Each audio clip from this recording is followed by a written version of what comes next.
Je vais vous présenter le protocole myologique de la partie postérieure de la hanche. On va commencer par repérer le muscle grand fessier. Le muscle grand fessier, c'est le muscle qui va faire le galbe de la fesse, ici.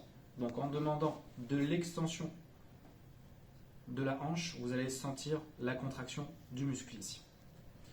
Une fois que vous avez trouvé le muscle grand fessier, vous allez repérer le muscle moyen fessier.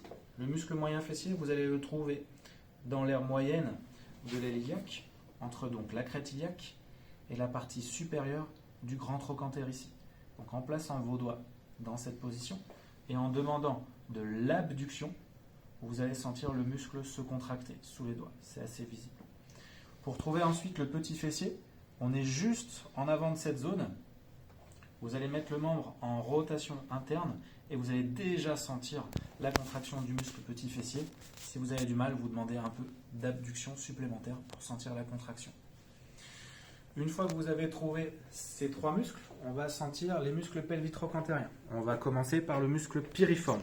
Le muscle piriforme, vous allez pouvoir le trouver dans la grande échancrure sciatique, donc entre l'épine sciatique et les IPI. Dans cette zone, vous allez demander à votre patient une rotation externe contre-résistante. Donc ça va être ce mouvement-là. Donc voilà, je mets la résistance sur la partie interne et je demande la contraction.